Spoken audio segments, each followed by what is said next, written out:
Est-ce que ça marche là? Action.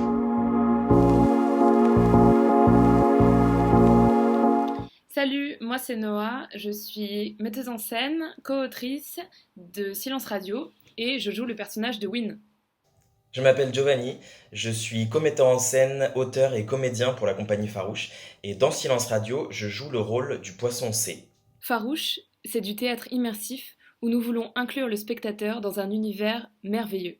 La compagnie est née en 2018, c'est à ce moment-là qu'avec Noah on a écrit le spectacle Silence Radio et qu'on a réuni une équipe pour pouvoir le monter.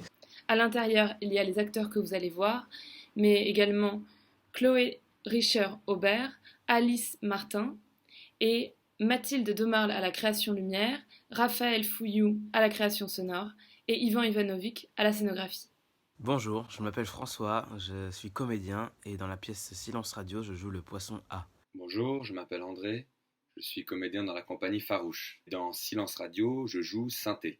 Bonjour, je m'appelle Pierre, je suis membre et comédien de la compagnie Farouche et dans Silence Radio, je joue Zéo, le frère de Win. Moi, c'est Raph. Je suis le créateur et régisseur son de la compagnie Farouche. C'est-à-dire que c'est moi qui, en compagnie de l'équipe, imagine l'univers sonore de chacun de nos spectacles, notamment dans Silence Radio. Alors moi c'est Mathilde, je suis l'éclairagiste de la compagnie et j'ai rejoint le projet Silence Radio il y a 2 ans maintenant. Silence Radio, c'est pour moi l'histoire d'un homme qui vit sous l'eau. Depuis qu'il a déserté l'armée, il vit dans l'épave d'un sous-marin et il respire grâce à une bulle d'air et il a développé des capacités extraordinaires à respirer et à se mouvoir sous l'eau. Des branchies, des nageoires. Dans Silence Radio, l'histoire commence quand un autre être humain, tombe dans cette bulle d'air. Silence Radio, c'est l'histoire d'une personne qui se réveille un matin et qui ne sait plus où elle est. Elle est complètement apeurée par l'environnement inconnu dans lequel elle est tombée, un autre monde qui s'ouvre à elle. Et il faudra qu'elle se fasse confiance pour se souvenir de la manière dont elle est arrivée jusqu'ici et de la manière dont tout ça va pouvoir s'ouvrir à elle. C'est surtout l'histoire d'un homme, un frère justement, mon histoire, qui ne vient pas justement hanter sa sœur, qui se retrouve du coup enfermée sous l'eau dans une bulle d'air. Non, je viens plutôt la sauver.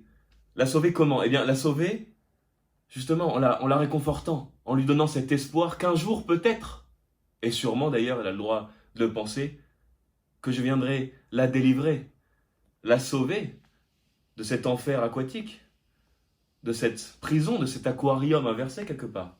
Je sais que ça paraît fou, mais Silence Radio, c'est une histoire à faire dresser les écailles. Donc Silence Radio, c'est l'histoire d'un poisson qui s'appelle A pour Alpha et qui va partir avec ses compères B et C, Blop et Clop, dans une expédition qu'ils vont monter pour aller visiter une zone de l'océan qui s'appelle le détroit Nord-Nord. Ça va être une quête initiatique où A il va devoir surmonter ses plus grandes peurs et où ils vont découvrir aussi pour la première fois ce qu'on appelle des humains. Et ils vont apprendre et observer le comportement de ces derniers. Et ça va être une expérience très très forte pour lui, pour ses compères, mais aussi pour tous les poissons qui l'accompagnent. Et ça va être fort en émotion, c'est drôle. Et c'est aussi touchant. Tout a commencé pendant une soirée qu'on avait organisée avec toutes les familles et tous les bancs de poissons du quartier. Même les rascas étaient là. Et tout à coup, on a vu quelque chose d'étrange. Quelque chose d'inconnu tomber au fond de l'eau. On nous a pris pour des fous. Moi et mes 2 autres potes qui étaient là, on nous a pris pour ce genre d'allumés qui voient des objets flottants non identifiés à chaque baleine qui passe. Mais on y a cru. On s'est serré les nageoires. On a rassemblé du monde.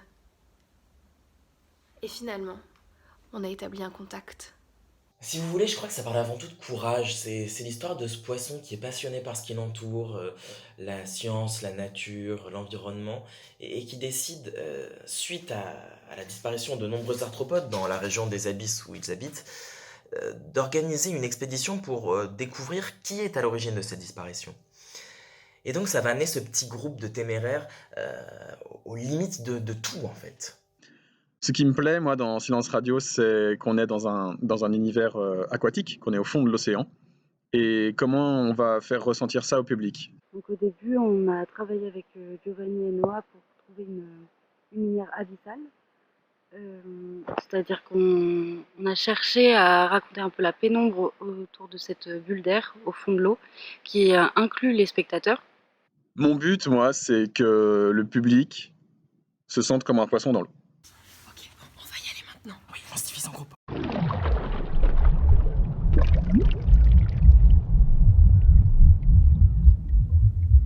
Oublier. La vérité, on a oublié. Toi, ici, on t'a oublié. Et là, quelqu'un.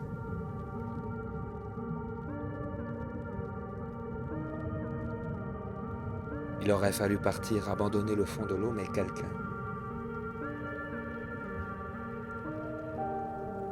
Enfin quelqu'un.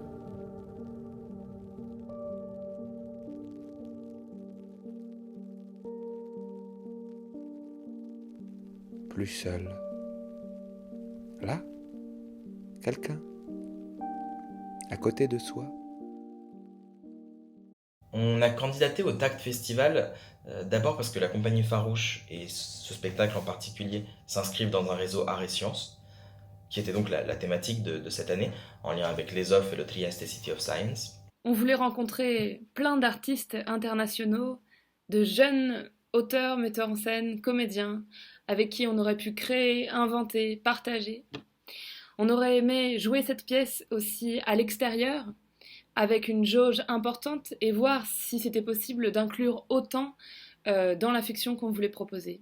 Et puis c'était aussi très important pour nous d'exporter ce spectacle à l'international, et surtout dans mon cas en Italie, dans la mesure où je suis italo-français. Ça avait du sens, je crois, pour nous tous de le jouer là-bas, et c'est pour ça qu'on a décidé de pousser les curseurs et d'en faire un spectacle multilingue, où donc les interactions avec le public se feraient en anglais et en italien, alors que le reste du spectacle se jouerait en français et donc serait surtitré. Ça permettait de recréer du sens et des nouvelles modalités de rapport au public dans un spectacle qui ne cesse de bouger et de se nourrir de nos expériences et de l'actualité, et qui prend évidemment une toute nouvelle couleur avec l'expérience du confinement et de la pandémie. On voulait également se retrouver, nous, la compagnie, pendant une dizaine de jours et vivre cette expérience ensemble. J'espère qu'on pourra le refaire peut-être l'année prochaine, qui sait. Merci à vous.